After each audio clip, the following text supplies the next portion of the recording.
And immediately something like scales fell from his eyes and he regained his sight. Then he rose and was baptized. The story of the Apostle Paul is one of the clearest demonstrations of God's power to change a life. Before this moment, Paul was known for his zeal in persecuting the early church. He was respected among Jewish leaders, a man of influence, well educated in the law, and passionate in his cause. But his cause was tragically misplaced. Believing he was defending the truth, he ordered the arrest, suffering, and even the death of Christians. He thought he saw clearly. In reality, he was blind. Then on the road to Damascus, everything changed.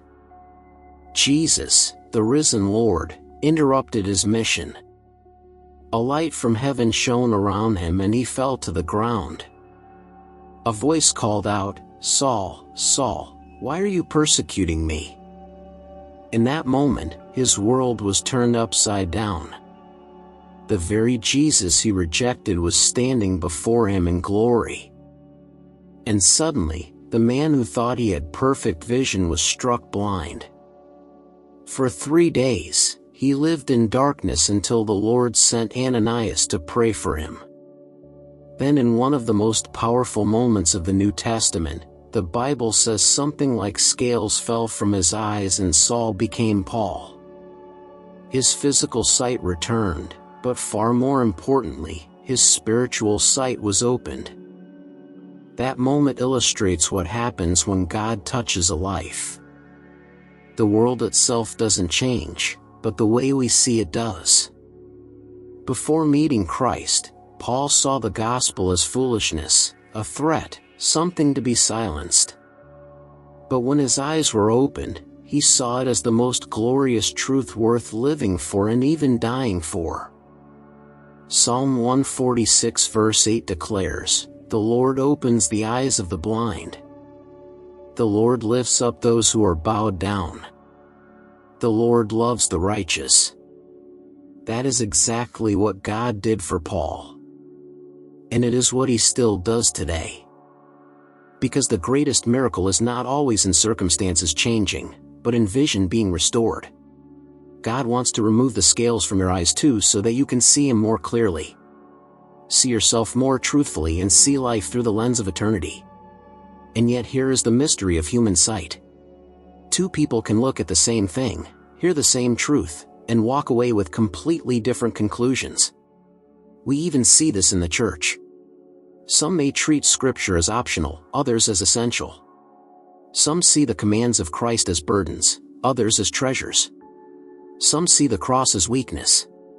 But for those whose eyes are opened, it is the power of God. This is why Psalm 119 verse 18 is such a powerful prayer. "Open my eyes that I may behold wondrous things out of your law." When God opens our eyes, everything changes. What once seemed normal suddenly appears for what it truly is, destructive and hollow. And what once seemed unattractive becomes beautiful. This is what happened to Paul. And it's what happens to anyone who truly encounters Christ. But the truth is, many still cannot see. The world scoffs at faith, not always because people consciously choose evil, but because they are blind to the light. 1 Corinthians 1 verse 18 explains, "For the word of the cross is folly to those who are perishing, but to us who are being saved, it is the power of God." That's why you can share the gospel with one person and their heart bursts with hope while another hears the same words and shrugs in disbelief. The difference is not in the message. It is in the vision. When the scales are still there, the cross looks foolish. But when God removes them, the cross shines as salvation. This is why a true vision of God doesn't come from our own wisdom or intellect. It is a gift of grace. Paul himself would later write in Ephesians 4 verses 4 to 6, "There is one body and one Spirit. Just as you were called to the one hope that belongs to your call, one Lord, one faith, one baptism, one God and Father of all, who is over all and through all and in all. When your eyes are opened, you see this truth that there is only one gospel, one Lord, one Savior. Christianity becomes more than a label, more than a tradition, more than a symbol around your neck. It becomes your very life. And so Paul's story is not just history. It reminds you that no matter how far you've gone, no matter how blind you've been, no matter how wrong your path has felt, Jesus can step into your journey and open your eyes. He can change the way you see everything, your past, your present, and your future. Perhaps right now you feel like you're stumbling in darkness, confused, uncertain, weighed down by fear, sin, or disappointment. Maybe you're looking at your life and you can't make sense of it. This is the moment to pray the same prayer as the psalmist. Lord, open my eyes. Because when He does, you'll see that you are not forsaken. You'll see that His grace is greater than your sin. You'll see that His plans are better than your fears. You'll see that even the storms in your life can become the rain that grows your faith. So don't settle for blurred vision. Don't be content with half light. Ask God to remove the scales just as He did for Paul. Ask Him to show you the beauty of His Word, the urgency of His gospel, and the wonder of His presence. Because when your eyes are opened, life will never look the same again.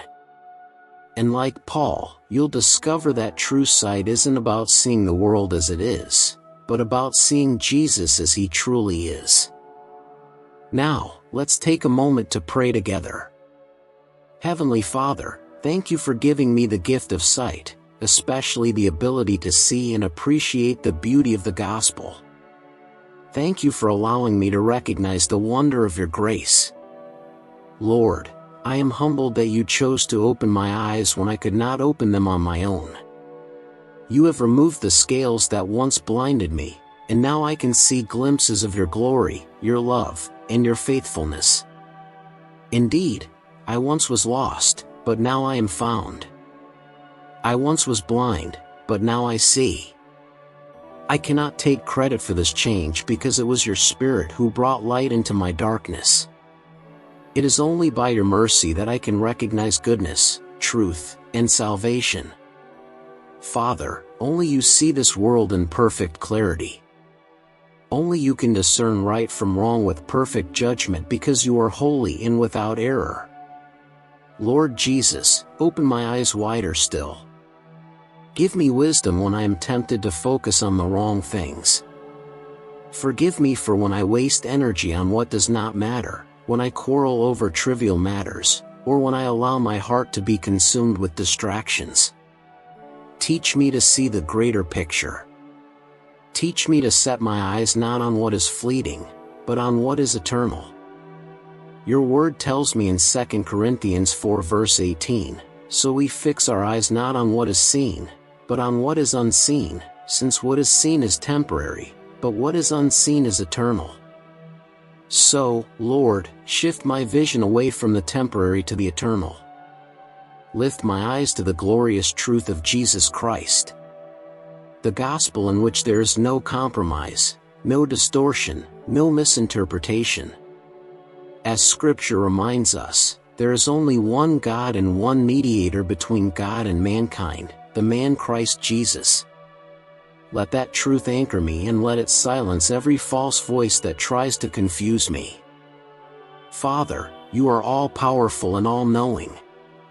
You see every dimension, every moment, every hidden thought. While I see only in part, You see the whole. You see the past, the present, and the future all at once. So, Lord, help me not to question what You have spoken as truth. Let me not allow doubts to cloud my vision or fears to darken my faith.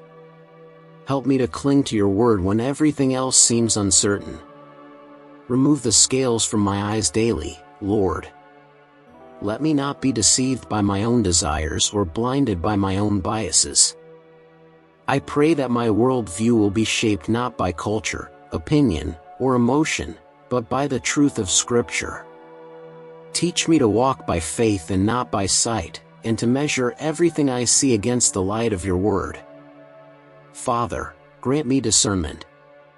Give me spiritual sight to recognize those who are wolves in sheep's clothing. Some may appear trustworthy, gentle, and even godly on the outside, but their hearts are filled with deception. As your word warns, even Satan disguises himself as an angel of light. So, Lord, don't let me fall for empty words or flattering tongues. Expose deception for what it is and give me the courage to cling to the truth even when lies sound more appealing. Temptation is strong, Lord, but you are stronger. Help me to fasten tightly the belt of truth so that no lie of the enemy finds a home in my heart. Teach me to take up the shield of faith, the helmet of salvation, and the sword of the Spirit, which is your word. Open my eyes to see that my true battles are not against flesh and blood, but against spiritual forces of darkness. Let me fight on my knees in prayer with confidence in your power. God, open my eyes to see sin for what it truly is. Not something small or harmless, but an abomination that separates me from you. Make the gospel more beautiful in my sight than any temptation this world could offer.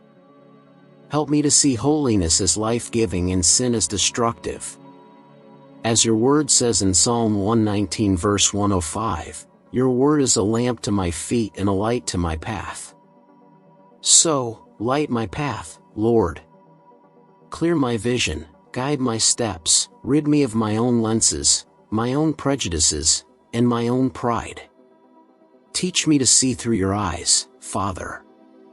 Just as Paul's life was changed on the road to Damascus, awaken my heart to love you more deeply.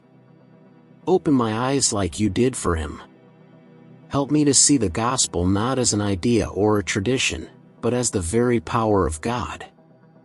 Let me live like someone whose eyes have been opened to testify of your goodness, someone who sees your hand in all things. Someone who chooses Christ above all else. Lord, open my eyes to see the hurting and the broken around me. Help me not to walk past people without compassion. Give me vision to notice those who are suffering in silence. Let me see opportunities to serve, to love, to give, and to share the message of Christ with boldness. Father, open my eyes to see myself as you see me. Not through the lens of shame or failure, but through the blood of Jesus. Teach me to see that I am redeemed, forgiven, chosen, and loved. Help me to reject the lies of the enemy that try to distort my identity. Let me see my worth and my calling clearly. Not because of who I am, but because of who you are. Lord, open my eyes to see the victory that is already mine in Christ. Help me to remember that I am not fighting for victory, but from victory because Jesus has already overcome. Even when the night feels long, let me see the dawn of hope rising in the distance. Even when prayers seem unanswered, help me to see that you are still at work. And so, I pray today and every day, Lord, open my eyes. Let me see truth. Let me see Jesus. Let me see eternity. Let me see everything as you see it. In Jesus' holy and powerful name. Amen. If this prayer has touched your heart, please type Amen as a sign of faith. I pray that every blessing in this prayer is now upon you in the name of Jesus. And if you need a special prayer, feel free to let us know in the comments. We would be honored to pray for you. May the grace and peace of our Lord Jesus Christ be with you always.